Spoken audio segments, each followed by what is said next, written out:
Hello. So to kick things off, let's talk about the hats a principal wears. Historically, we're seen as the disciplinarian, but in this framework, this is the very last resort. Instead, my goal is to lead as a mentor, a coach, and as an instructional mediator. We're going to shift the focus from winning an argument to solving a problem. So conflict is a natural part of any high-performing organization, but when it's left to fester, it's going to destroy your culture. So by intervening early, as a neutral third party, we can transition from punitive measures to constructive mediation that keeps our focus where it belongs, on the work. So what does it take to actually achieve student success? It's not just about data points. It's about the intersection of empathy, communication, and concern. So in this leadership model, we're going to follow Stephen Covey's advice: seek first to understand, then to be understood. So when we prioritize the person over the problem, we'll establish psychological safety. Now, this doesn't mean we ignore the issue. It means we create an environment where the staff feels safe enough to address conflict before harm occurs. So when people feel heard and valued as humans first, the obstacles to student achievement become much easier to dismantle together. Now, to make all of this work, we have to have two non-negotiable rules. Rule number one, ask before assuming. We all have the conflict scripts in our head, those stories where we tell ourselves about why a colleague did something or what they meant by that comment. I'm asking you to stop writing those scripts. Ask questions with curiosity rather than judgment, and let the people tell you what those scripts are. Now, rule number two, the one email limit. If a conflict isn't resolved in a single email exchange, the conversation ends digitally. No reply all wars. What we'll do instead, we pick up the phone or we meet face to face. That's it, one email. What this ensures that we have high clarity communication, and we're going to dismantle biased assumptions before they ever take root. Depending on the situation, third-party intervention takes four main forms. First, we have mediation, which is a facilitated dialogue to resolve a specific conflict.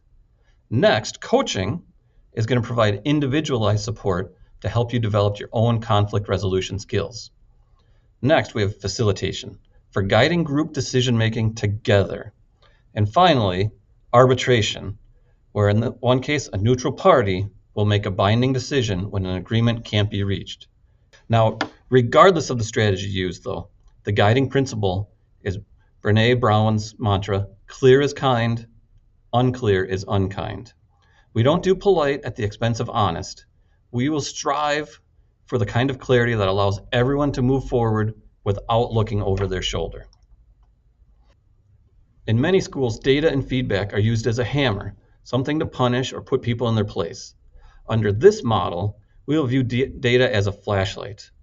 Our goal will be to move beyond the win or lose scenarios by focusing on shared interests rather than rigid positioning. We will use data and feedback to light up the path forward, not to deliver retribution. When we look at a problem, we aren't looking for a scapegoat. We are looking for the solution that serves the school's mission. Let me repeat that again. We are looking for the solution that serves the school's mission. Together, we will be using that information to build a bridge, not to build a case against someone. Now, I want to be clear about my role here. I have your back. Ask early before it's too late.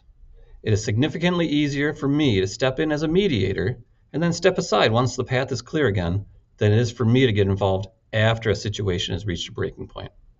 Seeking help isn't a sign of weakness. It's a sign of professional maturity.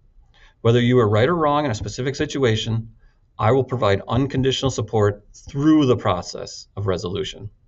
We're going to learn from every moment together, but that learning only happens if we're brave enough to ask for a neutral perspective early on. So how do we do all of this daily? It's going to come down to 3 steps. First, pause and breathe. Use mindfulness to center yourself before you react. Second, check your conflict script. Reflect on your assumptions. Are you reacting to what happened or the story you told yourself about it? Third, choose clarity over comfort. This isn't about checking boxes. It's about maintaining and restoring relationships. Together, we can all create student success. Now, finally, who is all of this for? The answer is everyone. Staff dealing with resource disputes or interpersonal friction, students needing academic or peer mediation, and even parents facing communication breakdowns or policy disagreements. They will always exist, and they always will, but hopefully through this method, we can smooth the waters as calmly as possible. Now, we're going to adopt Simon Sinek's view that leadership is about taking responsibility for lives, not numbers. By using third-party intervention, we ensure that every member of our school community feels supported by a fair, neutral, and empathetic process. Thank you for your time. Let's build this culture of mutual support together.